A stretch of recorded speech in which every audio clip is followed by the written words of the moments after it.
All right, Stokastic, here we go. It's your old pal Emac coming to you on a Saturday here with the one and only Chris Spags as we're going to break down a little NBA action. We are already in the silly season, even though we haven't even we're a month away, Chris, from the official launch of the NBA season, which is Christmas, and everybody is just in true DGAF mode. People are resting. They've already ruled out a bunch of Cleveland people for tomorrow.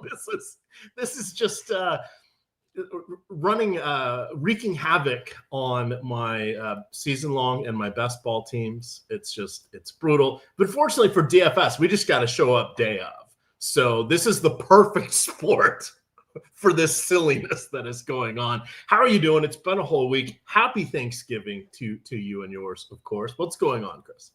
I'm glad to be here with you, Emac. I think it's a fun slate today, hopefully. It seems like we still have some big injury stuff hanging over our head, which, I know some of our co-patriots here on the channel, they love the chaos. I like to know stuff in advance so I can make my lineups as pretty as possible, try to get them massaged as possible. But today with Nikola Jokic, might go down to the wire with how if he's going to play or not. Apparently Giannis trending towards playing, which is helpful to know. But really some key Q tags still right now, and that's obviously our bread and butter here in NBA and on this show in particular.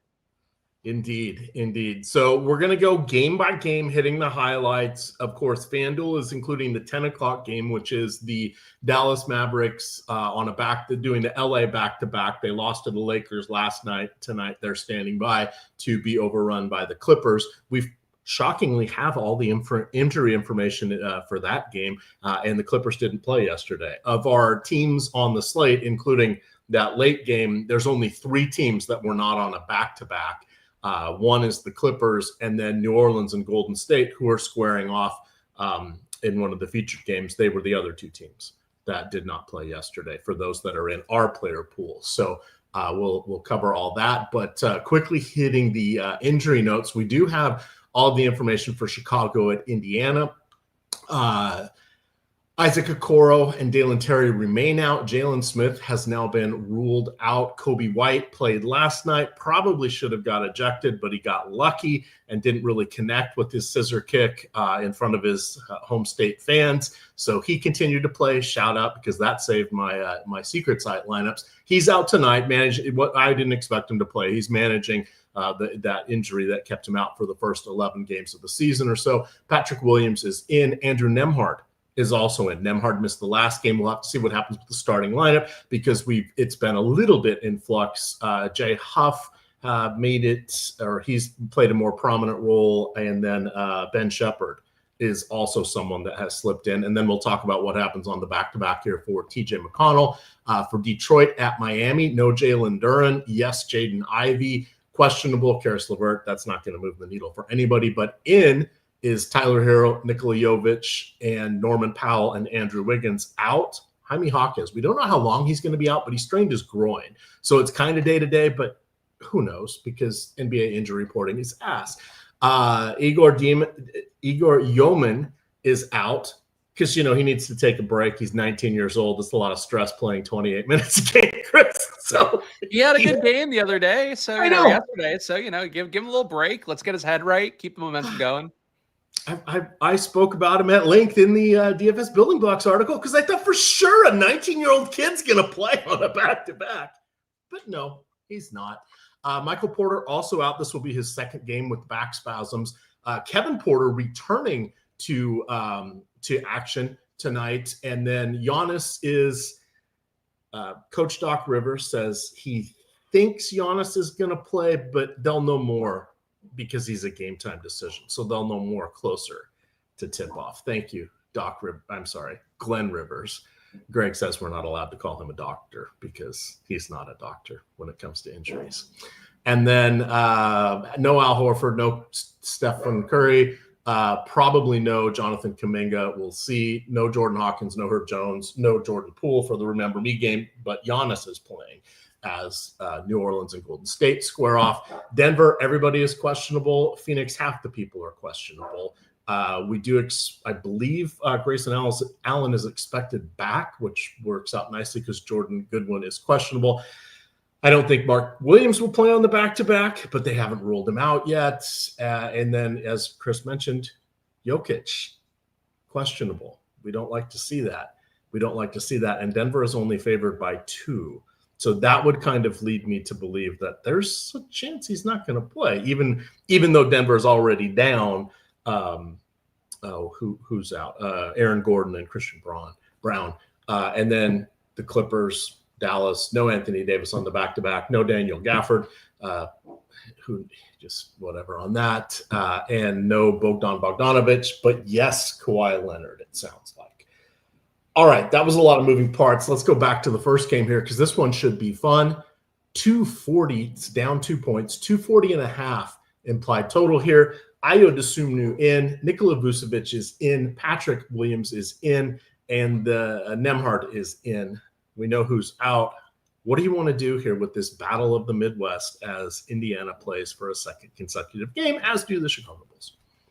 Yeah, to start on the Chicago side, I mean, a nice total here, 122 implied. As Emac mentioned, probably believe the highest total of the slate with 241.5 implied overall. You have 2 defenses overall that are not great. So a lot of positive things, good pace as well. So it kind of hits all the check marks you're looking for. And for Chicago, one key thing that matters is that you have no Coby White. Coby White has been coming in, getting a pretty good amount of usage, about 30%, assist rate around 33%, like taking meaningful amounts of possessions away, where kind of makes the ceiling a little bit harder to hit for Giddey, for Vucevic as well, definitely. For now, we take Coby White out. Great matchup, great total. I think for Giddey, it's a nice spot. Fields at 30%. I'm thinking 53% in the sim right before the show that I ran. And I think for how it looks for me, he's really the key bull that I want here. I haven't been a big Vucevic guy lately. Certainly this match versus Indiana can be a profitable one for big men. Alex Sarr just yesterday had one of those better days, but I think for Vucevic, not really seeing it projection-wise. Same thing for Buzelis, Kevin Huerter for me. Trey Jones and Dosunmu gaining a little bit of that production at point guard that we see left behind by Coby White. I think they look better at their price tags. A few more minutes as well, and Dosunmu is shooting guard, small forward. But Chicago, I think, Emac, it's really Giddey or bust for the most part. How are you feeling about these guys on the Bull side? Exactly that. That's kind of what I wrote up. I'm going to drop this link into chat. I wrote this game up pretty extensively here, and you get the free article every day on the Stokastic NBA homepage. But I break down key things for 2 players or games that are on both sites. And then I've had to add a section for the FanDuel only because no one else is really covering it, Chris. So I go in and talk about the late game. That information is still applicable, of course, to whatever late slates DraftKings is doing. Just in the context of the full player pool, you have to change your approach because, of course, the smaller player pool tweaks things just a little bit here. So Coby White, I said, he's not playing on back-to-backs, so I didn't expect him to play tonight. He played 29.2 minutes last night, but Dosunmu is the biggest beneficiary. And then we have Okoro and Dalen Terry are both out, which means Kevin Huerter should maintain his appeal. And then Josh Giddey is just in an excellent spot right here. Salary's gone up, as it should, but he is, depending on what happens with Jokic, he is going to be vying for the top projections or pretty close to that tonight here. That takes into account our sequencing, Chris. So we've got, hopefully Giannis, Cade Cunningham. Cade. Is Detroit in our slate? Yeah. Yes, Detroit. Sorry, Detroit and Miami. That's why I got confused. And then Jokic. So he's 4th with a 50 fantasy point projection here. Do you want to kind of lock that in? Do you want to be a little above the field with the uncertainty elsewhere, or are you okay with just taking what you get and then adjusting later? Because we have the fantastic tools here, 50% off any 1-week package with promo code Gravy. But we have the Sims here. We can late swap with ease. Is Giddey more of a priority with Jokic questionable? Yeah, I mean, I think that's a fair question to ask. I'm getting Jokic still above the field. I'm willing to kind of pivot around that. Hopefully have enough flexibility where, if Jokic is in, great, then enough to swap anything. If Jokic is out, would definitely like to get to Jonas Valanciunas, would like to get to Jamal Murray, would like to get Peyton Watson, who already will be coming up in a lot of my lineups, so that part should already be covered. But I think for Giddey, to me, he's now projecting in the range of Giannis because they're not having Kobe White in. And on Giannis' side, you do have a guy in Ryan Rollins that has started to take some higher usage away. You're adding Kevin Porter Jr. back in the mix. He's probably not going to play full allotment of minutes, but he'll play enough minutes as a high usage guy as well. So I think for Giannis, that does sort of downgrade him a little bit despite a very good matchup. But I think, Giddey, I'm willing to be above the field. I think certainly I'm at half my lineups with him. It feels a little aggressive in terms of just wanting more flexibility, as we always do in NBA slates. But I think Giddey's a good enough play where you don't want to do it for really shitty value or something. But a guy like Giddey, I think it's kind of worth it at this point. Yeah, and he has positive leverage right now in the boom bust tool on DraftKings with 7.1% probability of being in the optimal higher than his ownership. So he is the second highest player. So that one's kind of interesting. I see someone asking, what happens if, how do I maneuver around Jokic if I don't have that information? I suspect we'll have it by the tip-off for the 8:30 game. So that means that, New Orleans, Golden State would allow you to have 4 teams to switch with, or just make sure that you have the maneuverability to get Murray in your lineups would be the way I would go. So maybe make sure you have a 2v2.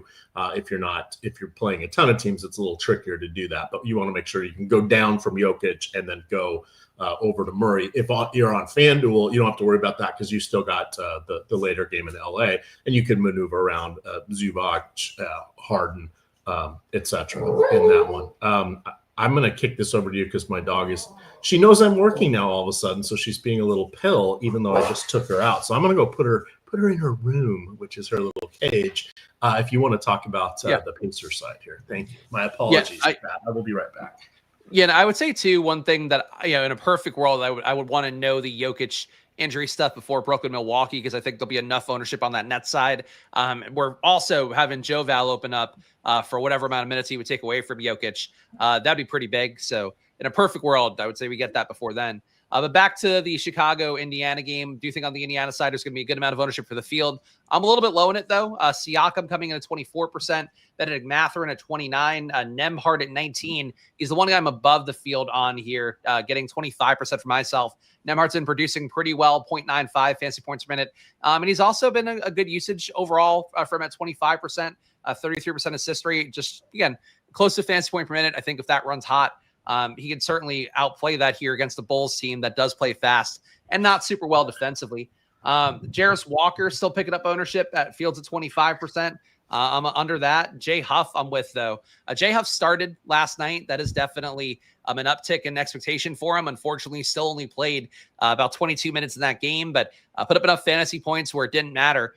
For Jay Huff, it is still a minute's risk for him. And this spot, I think, similar to what he got versus Washington.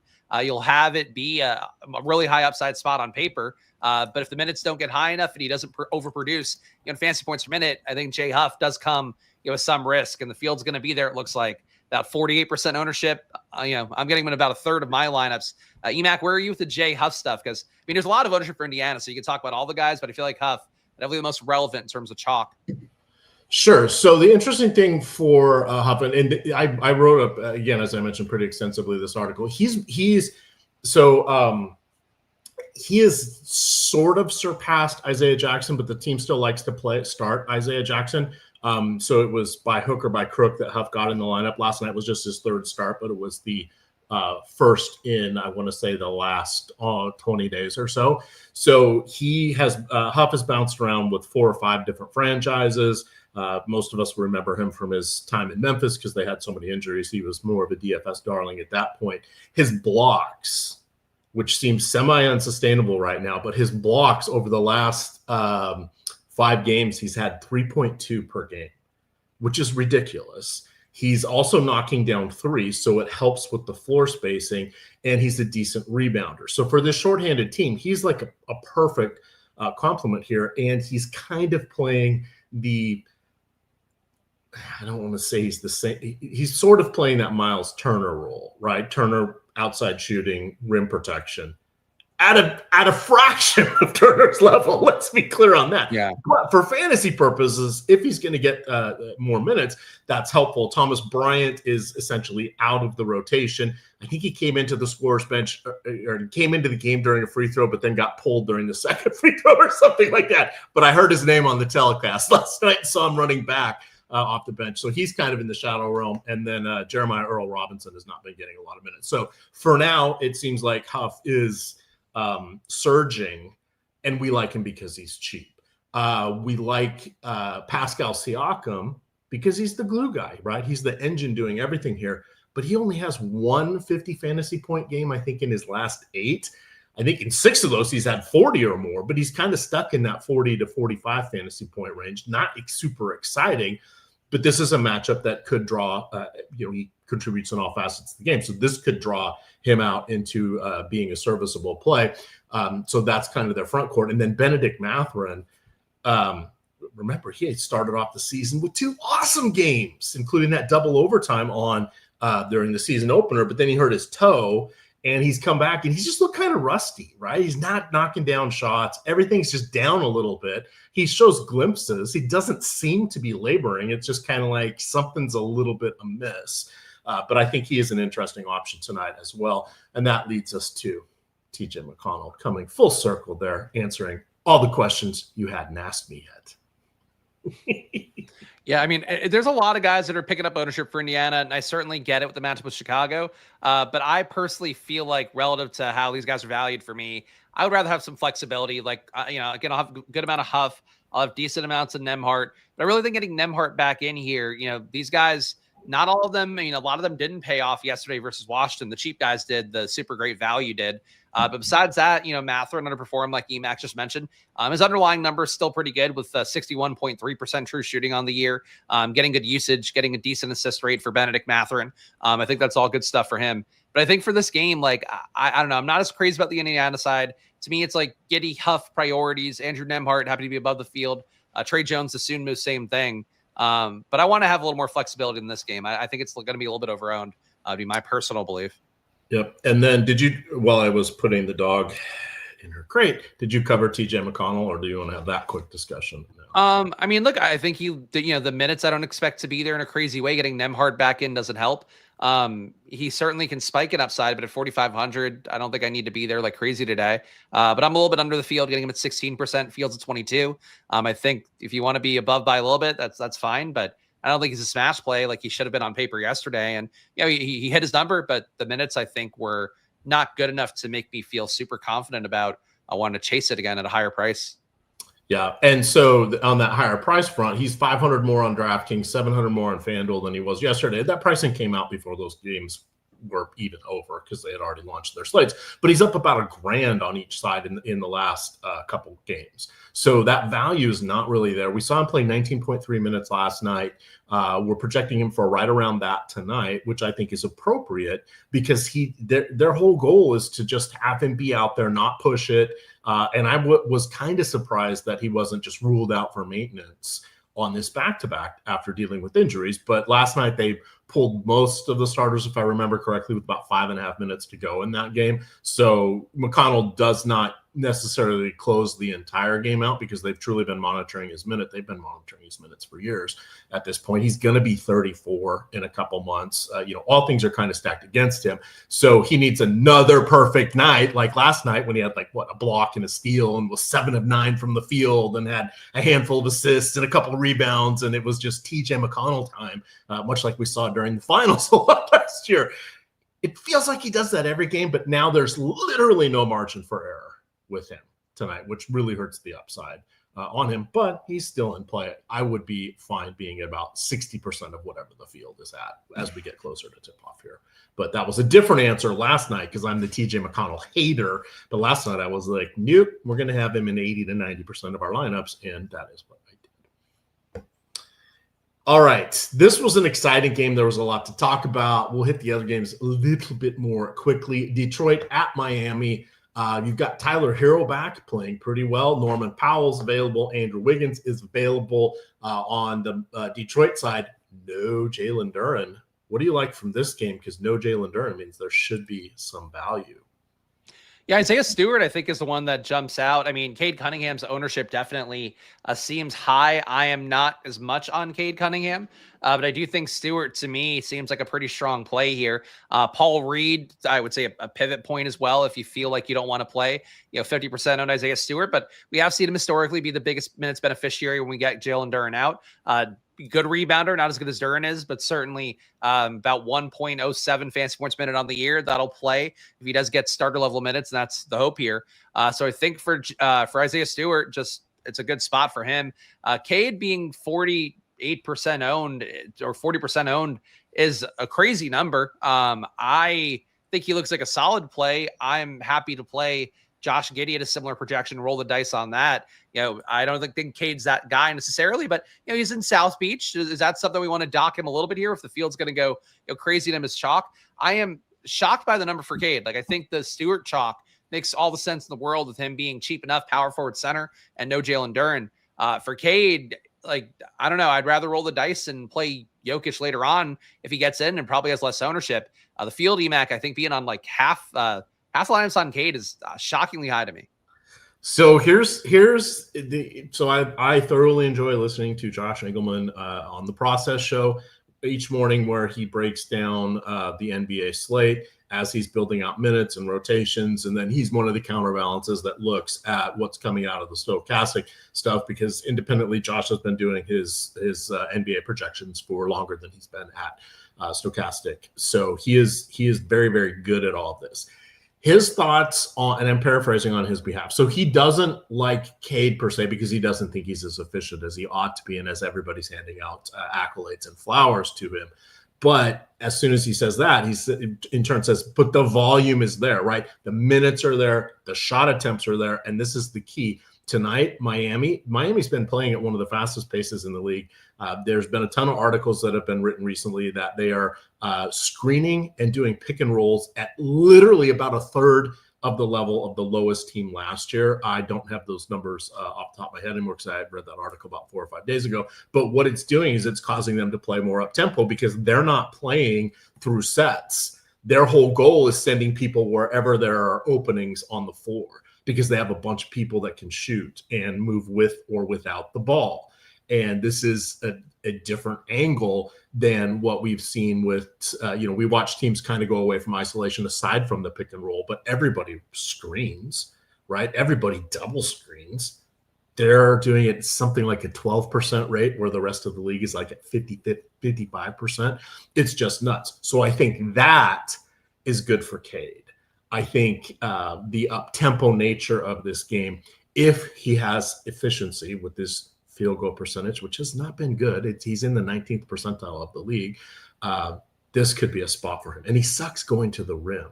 So I don't have the numbers on Bam Adebayo being a rim protector. I mean, I know he's pretty good, but this does feel like a spot, I think, where we could see Cade do that. But you guys got to listen to it's on podcast. So I listen to Josh every afternoon when I'm walking.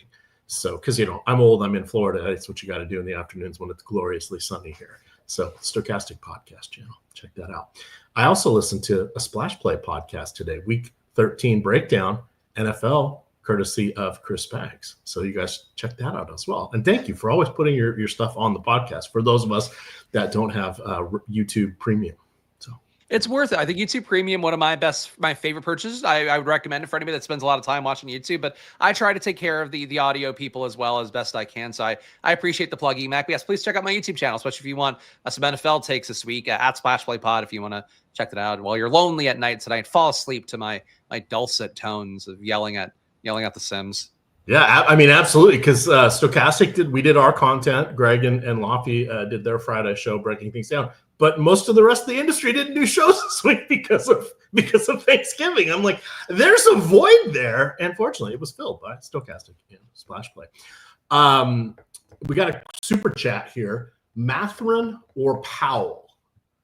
That would be Storm and Norman. Who would you go with here? I would go. I have neither super well projected today, but I would go Mathurin by about a point and change.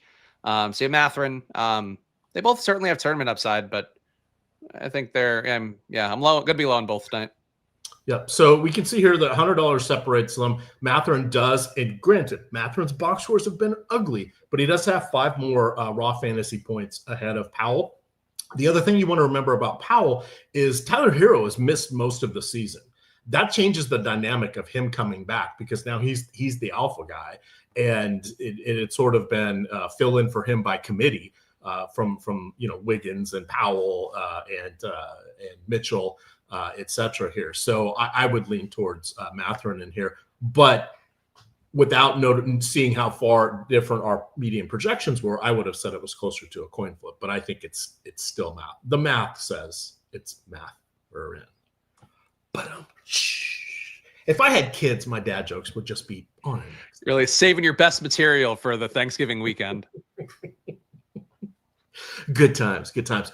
Anything else you want to call out from this game? Most of the Miami starting 5 looks good. Khalil Ware is fine.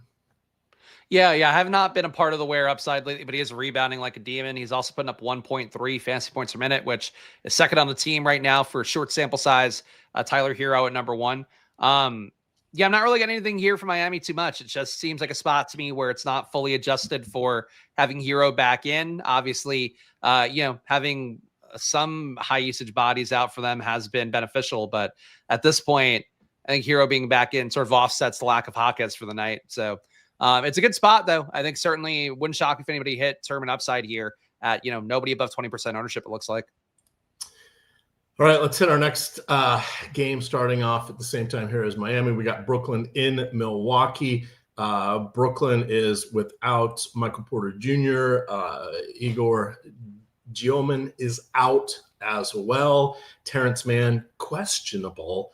I lucked out with Tyrese Martin last night because he got there on points. But essentially, Martin, Mann, and Zaire Williams kind of all had similar stat lines here. Those 3 are terrifying. They mostly are reliant on scoring. They each, I think, had either a steal or a block and a handful of rebounds and assists in not great minutes. So, well, I had Drake Powell, so I don't want to hear it. Like I got I got way too much of him after Martin got downgraded. I mean, I stayed with Martin even after the downgrade because I'm just like, that's it. That was awful. I had really good lineups where it's like, there's Drake Powell. Who's low owned? Like I got decent equity on that. Minutes wise, I won the minutes bet.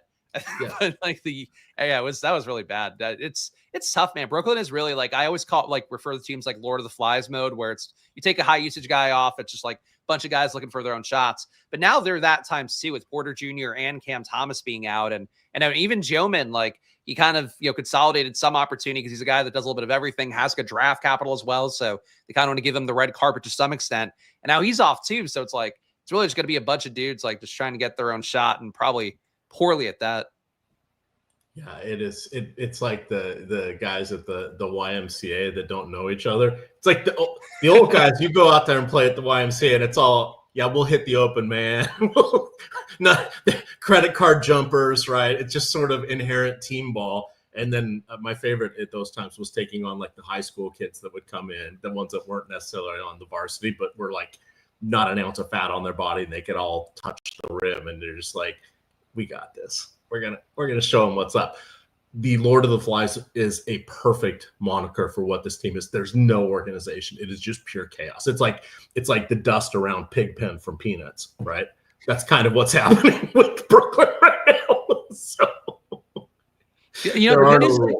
they're playing the guys more minutes. To see guys playing 35 plus minutes yesterday, I feel like in Brooklyn's previous tanking efforts, they weren't really doing that. So there's potential for stuff to start looking better fantasy wise if they are going to start pulling the nonsense. But definitely a team that hard to decipher, and it feels like night to night. I mean, I know Noah Clowney's going to get up shots, but besides that, this team is really I don't know. You roll the dice, hope it's something hits. Yeah. So for me, it's essentially on DK. It's Claxton and Clowney. On FanDuel, I'm not really excited about anyone. You can see here that at twin salaries of 4,300 with both shooting guard and small forward eligibility, which is the keys to the kingdom, you're getting Martin and Mann around 25% for each. Noah Clowney's a little bit lower than I would have thought, but his, it's just whatever. It's just whatever with these guys. What do you think from Milwaukee? Milwaukee favored by 11.5. Giannis is going to have to carry him because that's what he always does. You have a very expensive Ryan Rollins, who would have been fine if Giannis was out, would have been solid if Kevin Porter Jr. was out, but Kevin Porter Jr. is coming back. Now, he's been Wally pipped since getting injured there, but it is Glenn Rivers coaching, and Glenn Rivers does Glenn Rivers things. Do you trust anyone on the Bucks outside of Giannis, and how much do you trust Giannis? No, I mean, I think really these guys, Ryan Rollins, I enjoyed the ride as a mini Quentin Grimes for me during this run without Giannis here, where he hit the upside, won some tournaments, had, the one game versus Tyrese Maxey, I thought was the most fun one. But now you're getting Giannis back in, you're getting Kevin Porter back in. He's not priced for that situation, so you can't really go Rollins' way. Giannis, I think the pure fantasy points here, projected for 53.7 by Stokastic. That's a high enough number that you want to get some. I would have Jokic much higher. But, Jokic might not play. Giannis is going to play, it seems. So that's a thing where getting the sure thing against Brooklyn doesn't seem like a bad option. But really, that's it. Like, I don't think you play KPJ coming off his injury. Certainly for him, too, he's a guy that will get shots up. So he's going to kind of throw off the cauldron that's bubbling of this team together with Giannis coming back in. Really doesn't seem, I mean, it's a great spot. Brooklyn's defense, the worst in the slate. But, I just don't think the team composition is like there right now for anything besides Giannis to play him in a lineup. Oh, double toil and trouble. You brought up the cauldron. I'm just talking. No, I did. We're pairing it together. All right. Thank God we're out of this one, but we have a handoff because we have a super chat here, and it is asking if you prefer, and I closed it. It is asking Saddiq Bey or Noah Clowney. Now, if you will remember, I believe it was last Saturday, I said friends don't let friends play Saddiq Bey. You know what? I was wrong. He's been looking pretty good. He's seen it since I spoke those words. He had the lost season with Washington. He has been adequate over the last few games. Do you like Clowney or Bey? Yeah, it's a tough one because Bey is actually projecting pretty well for me. Yeah, Bey. All right, I've got Bey just shy of 30.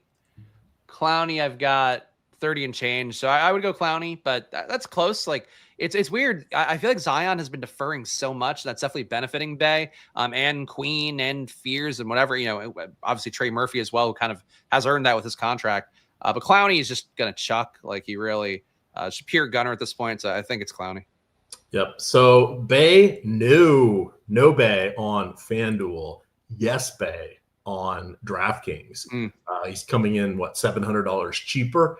He's going to be on 15% of all lineups, positively leveraged at this point with the 21% optimal rate. So he's looking good. And for those wondering, I'll run Sims here in a sec. I just want us to get through the show because it's been wonky with my machine. I should have bought a new machine for Black Friday, but tech support, she's not here right now. My wife is a wizard with electronics. I'm not allowed to touch anything. So I will be getting a new computer here, but I am hardwired into the router like I always am. And the only thing this computer ever does is sports, yet somehow it still is running super slow. It's 4 years old, so probably an issue. That takes us to the Pellies at the Golden State Warriors. No Curry for at least a week, could be longer. No Al Horford for a couple games. Kuminga is questionable. Gary Payton, question mark, maybe a value play there. Trey Murphy is questionable to play on the other side. No Jordan Hawkins, Herb Jones, still no Jordan Poole, but Zion is in. What do you like from this game? Because 226.5 implied point total doesn't feel great. And Steve Kerr, who knows what he's going to do with his rotation, but he's got some holes there, especially with Curry being out. What do you like from this game? Yeah, I think for New Orleans, I've been lately not getting less and less pieces because they are getting healthier, certainly, and having Zion in, it feels like he's underplaying what his upside can be in this offense, which is good for the guys that they have to develop on this team. And I'm not sure what Zion's long-term future is there. But, he's putting up 29.5% usage, 22% assist rate, 1.2 fantasy points per minute. I think he's looking like a less good version of himself, but he's still putting up 21 points per game. So it's sort of hard to critique him for how he's playing. But really for him, it hasn't had enough upside lately. And it feels like he now has to claw back usage from guys like Trey Murphy, like Derek Queen, like even Sadiq Bey and Fears, who are out there getting shots up at pretty high clips. So yeah, to me, it's mostly Sadiq Bey on the New Orleans side, getting him at 28%, the Fields at 15 and change. I think Fears looks playable. Derek Queen still borderline playable, but the minutes not quite as good at 27.7 now. But, I don't mind Queen as a tournament option. Like New Orleans to me doesn't look fantastic here. Like Emac mentioned, the total's not awesome here. But do you have any New Orleans here? I feel like you might be on the same page as me with Bay. Yeah, it's really just Bay. Everything, I don't need to repeat it. You broke this down perfectly from the side. I like it. Those players are all good. Salaries, it's a salary issue for me tonight. There's just better options here. Are there better options on the Golden State side? Let's take a peek. I know there is one option that is going to go away tomorrow, and that is getting 50% off any 1 week or 1 month package here. 1 week, regardless if it's the core or the max package, 50% off with promo code GRAVY. If you guys have not signed up for that yet now, you're definitely going to want to. It's the way to go. Get the full access package of everything for a week. Just try it out. Think about the football games that we're going to have. Plus, you'll get it through Thursday Night Football next week, which is always fun. So essentially, you get the full set of football. You get plenty of basketball. And then, there's MMA and other sports too. So check that out. Promo code GRAVY. From the Golden State side, Jimmy Butler is the only player with double-digit popularity on DraftKings. On FanDuel, where is GS? There it is. On FanDuel, he is 42%. Kuminga's at 23, and Draymond Green is at 20. So it's a tale of two sides here. I'm playing both of them. So Golden State, yes, on the blue side, no on DraftKings. That's my quick assessment. Anything you want to call it in particular there? Yeah, I mean, I think he certainly does look better on FanDuel. I'm cool with that being a chalkier play there. But I think at 15% ownership on DraftKings, I don't mind the number. Kuminga just did get confirmed in along with Gary Payton, so you won't get the usage uptick that would come if Kuminga was unavailable today. The Kuminga coming back from an injury has been, there were reports that his knee injury maybe was coinciding with him being frustrated, getting blamed for the team's recent downturn, and perhaps he wanted to stay out a few games to see how the team was doing without him, and the team was not playing appreciably better without him either. Now they're down Steph as well. But, for Kuminga coming in, I think probably enough minutes to want to be there. Really, nobody else on the team's going to get enough usage. I think Butler's your one shot. And New Orleans is a really bad defense. 122.3 points per 100 is what they're giving up. So that's one of the highest numbers in the league. We're talking about as bad as Brooklyn. So they can get hot here. And Butler going full dog mode as he does sometimes to kind of will the team around him. There are times back in Miami where it's like Jimmy Butler would go nuts because something happened like this where the team was shorthanded and needed the boost, and he just kind of goes hero ball for a day and does things. That's always in the cards here. So I think the tournament shot on DraftKings good. Chalk on FanDuel, also good for Butler, but nobody else here stands out. Yeah. Did you read Butler? They had some article. Basically, he was saying the effort was shit. The attitude was horrible. If their defense isn't working, they don't have any pep in their step. So then that impacts their offense. He was just laying into everything. I like your not the squeaky wheel, but this is this a late career Himmy Butler moment? If there's a matchup, I can't believe I said that. No, I mean, no, I think you're ready to audition in ESPN Talking Head. I'm really proud of you for moving up the food chain. Good one. Jimmy Butler. But you have to also be really mean to somebody for no reason too on the other side of it. Yeah, look, I think this is a spot. Butler can absolutely go nuts here if you really wanted to. New Orleans is that bad of a team. If you told me Butler put up a triple-double here, I wouldn't be shocked. And a 15% ownership on DraftKings, I think he's worth some looks. All right. How tall is Jimmy Butler? Is he 6'7"? I believe he is. That was for chat. There we go. I'm sure I butchered whatever that ridiculous meme is. The only thing I like is 69. Okay, so this game, Tale of two sites. We talked about that. We got a couple more to go here. Denver at Phoenix. A lot of questionable issues here for Phoenix. Ryan Dunn has missed at least 3 games with a wrist issue.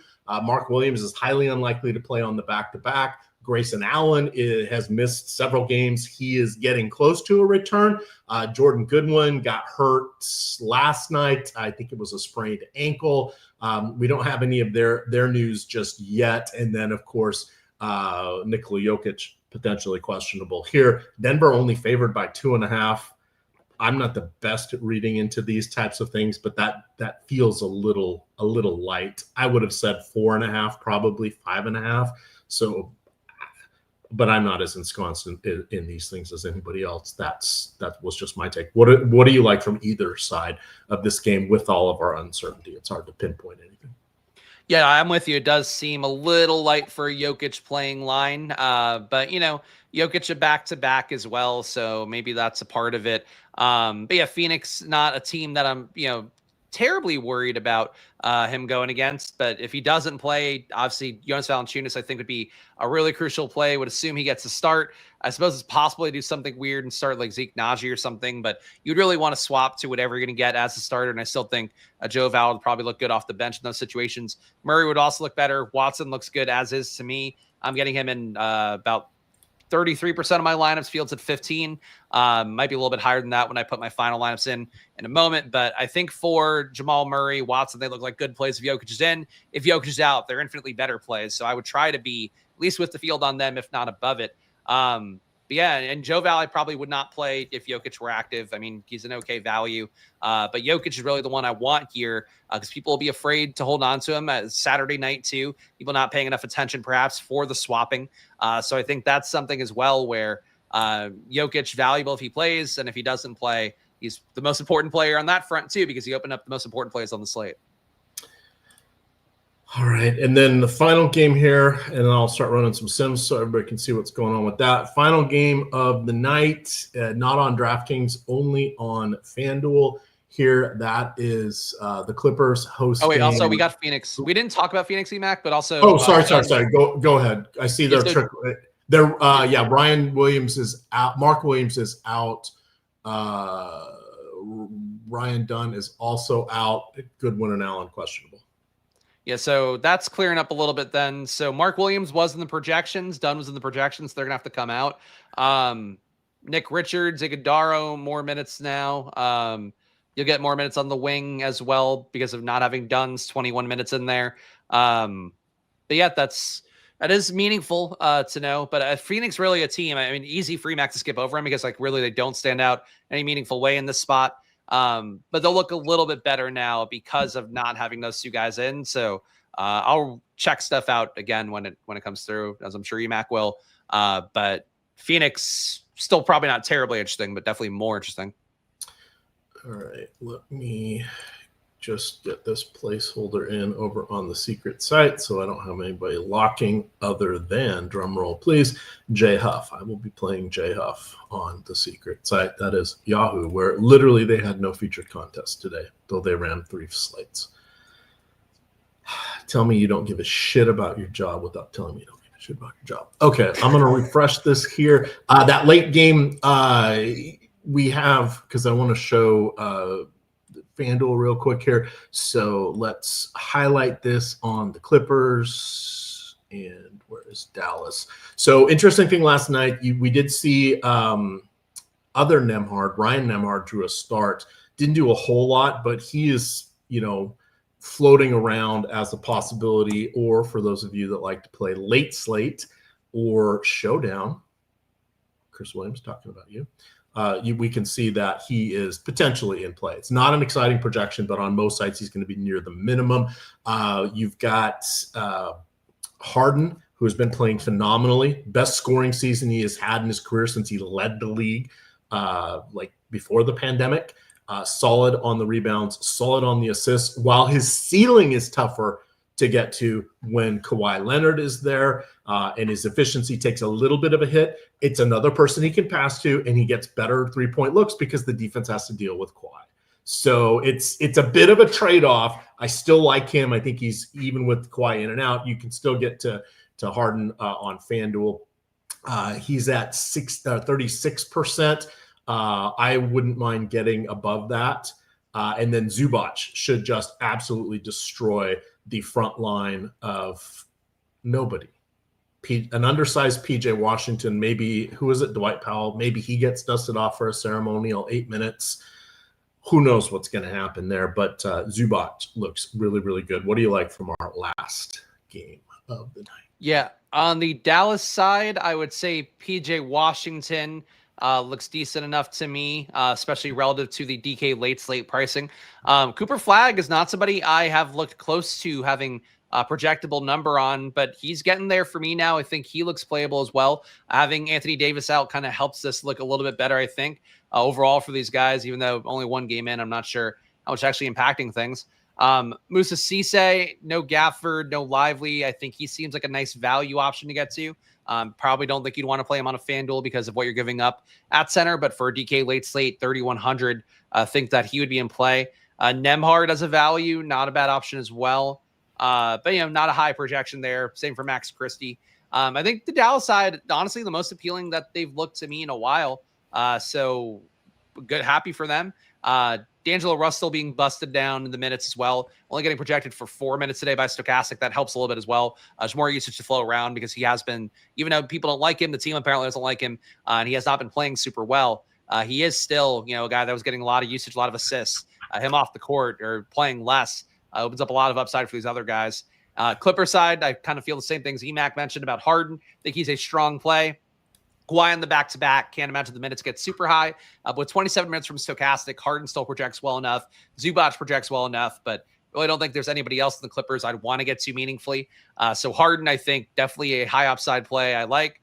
Zubac, same thing. And Dallas, more options that I'm used to seeing from them for sure.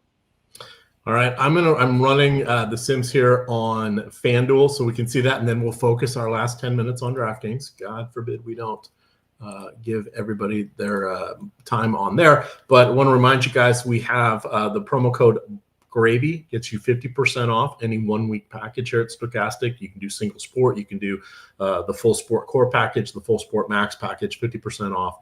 This goes away tomorrow, so definitely check that out. Let's do 2 uniques. We are going to favorite 150 and do this quickly. Holy cow. Isaiah Stewart on 80% of the lineups. That feels a little bit rich. He's a good play. He's gotten nuts, in similar spots without Durham before. Yeah, a lot of Cooper Flagg coming here, Chris. He is at 50% of the lineups. Kevin Huerter, that feels a little high there for Huerter. We'll kept that a little bit. Harden at 42. I'd like to get a little bit more of that. And I'm betting I need to put a little bit of a boost here to get Jokic. So 1, 2, 3 for Jokic. And remember, you still got the bailout of Harden of Zubac if you so choose. So let's see what happens here. I'm doing the 2 uniques just to spread things out a little bit at the lower end. I can see that I still have positive sim ROI there. No, nothing's in the negative. Oh, I just killed everything. So let's go resimulate this and do it one more time for real. But the late game is playing much more of a role here on FanDuel. So embrace that. Did we get any other news trickling in here as we get close to 7:30? Refreshing. We're getting stuff for tomorrow. Terrence Mann available. Great. Thanks. Yeah, somehow Keontae George questionable for Sunday, even with an illness, even though he played with an illness the other day.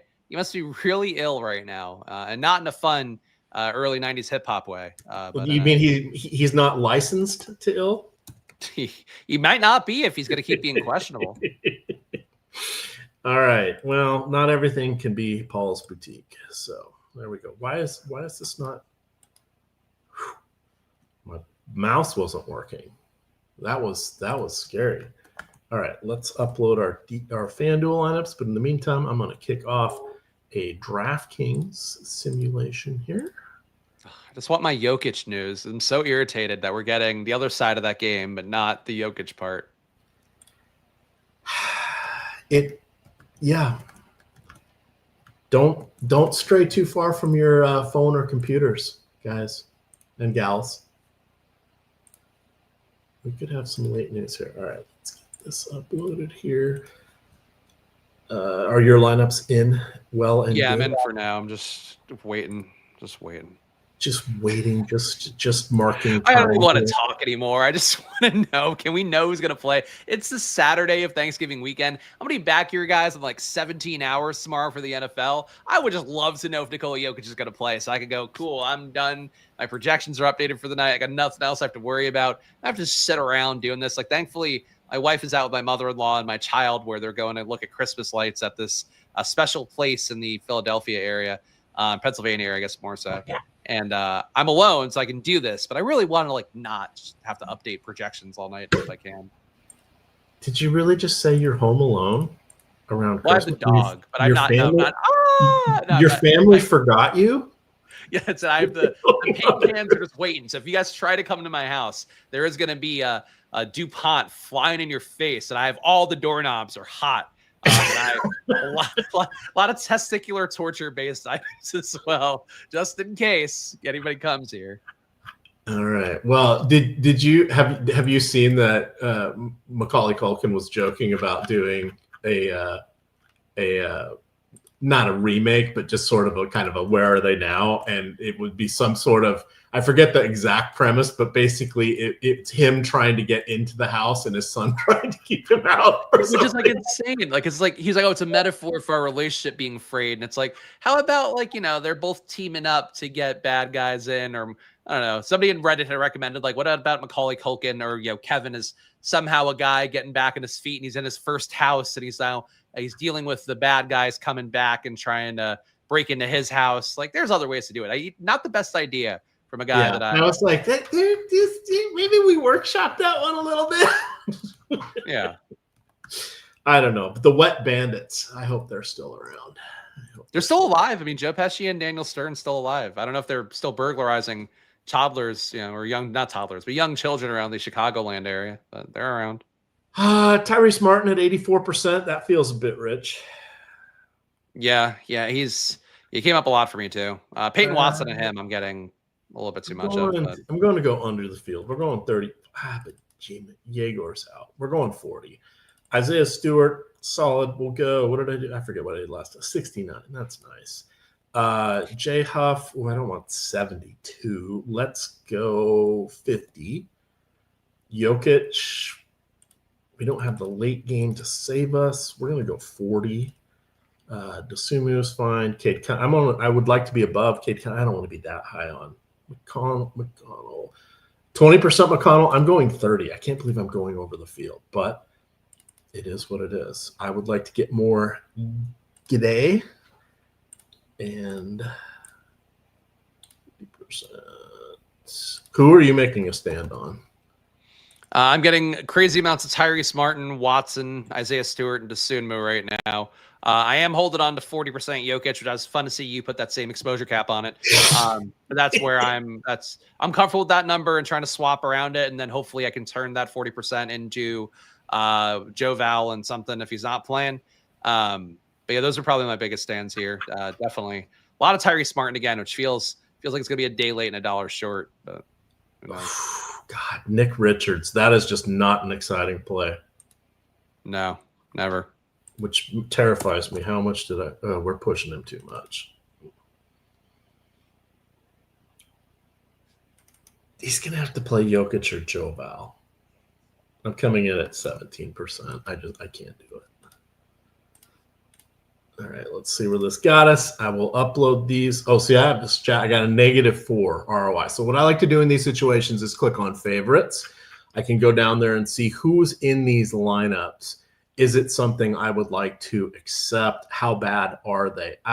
We're getting an Isaiah Jackson in 2 of these. So I'm okay with that to go against my Huff lineups. I'm getting Giddey, Mathurin, Cade Cunningham in both, who I gave a boost to, Joe Bell. So I forced those lineups to come in. I'm okay with that now looking at the composition of them. So I will export that. But that's something to look at is when you get these negatives, you want to go look and see what it is. Because sometimes there's really just a horrible player in there that you do not want to have, or you need a reason for having him.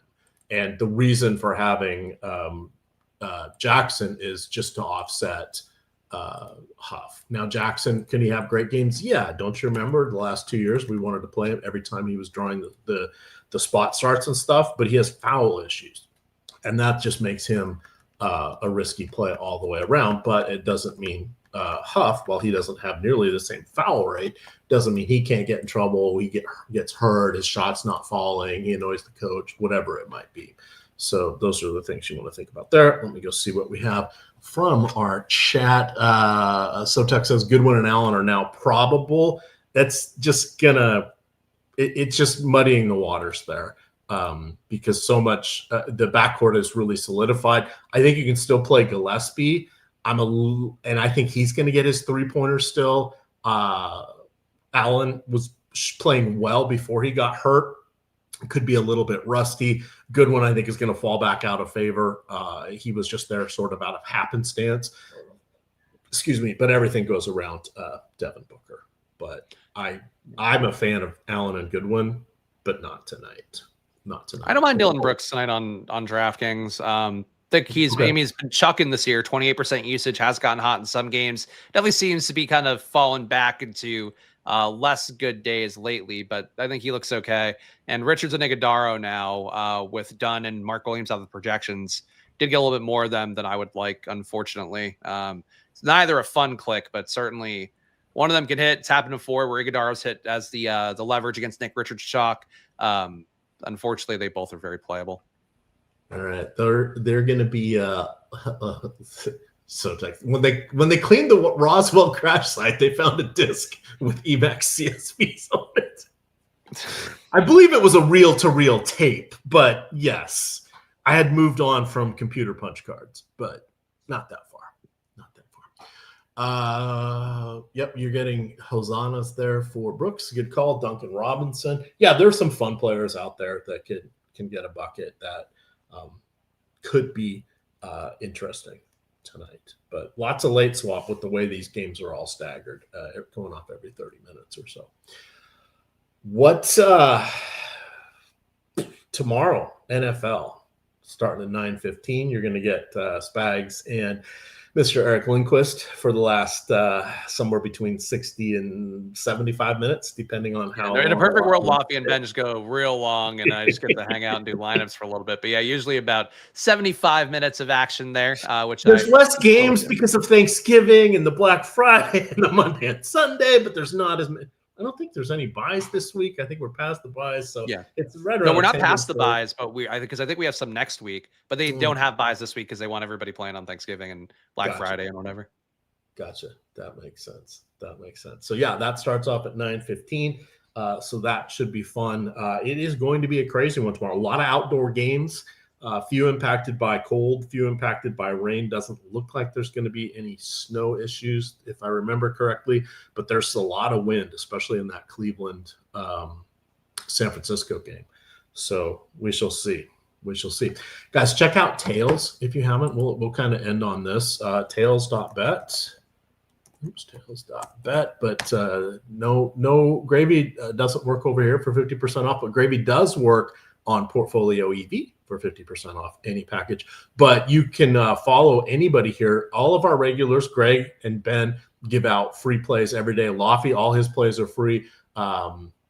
Jay Kari is putting out NHL plays. He's very good at NHL. Ben has a premium package, but he puts out free plays every day as well, as do most of the contributors. God, we're up to almost 200 now that are on this site, but you can follow people. You want to click on just specific people that you follow. You can see what different offerings they have for the different sites.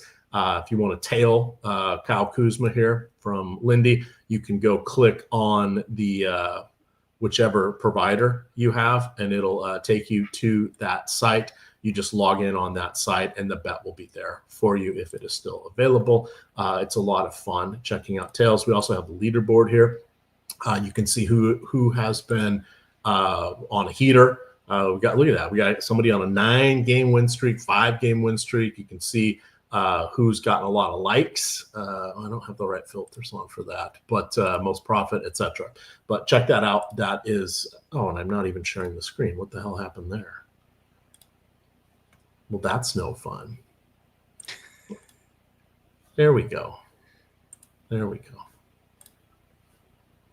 But that's tails.bet. Check it out. It's going to be fun.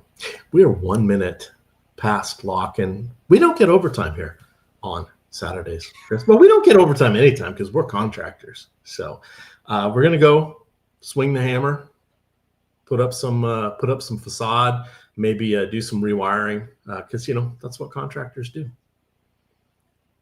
I'm just doing all the mannerisms. You can tell that I really know how to do these. That looks like Mario climbing up the ladder to take on Donkey Kong. I also went like half mime there for a minute too. It's not bad. My miming wasn't bad. All right. Hit that like button on the way out of here, and definitely tune in tomorrow at 9:15 for all of the NFL coverage leading up to lock. And then, of course, live before lock, Sunday Night Football. I'm writing my free article now. You guys will get that posted right around kickoff. And then you'll get the show tomorrow with me and Greg breaking down Sunday Night Football 45 minutes before kickoff.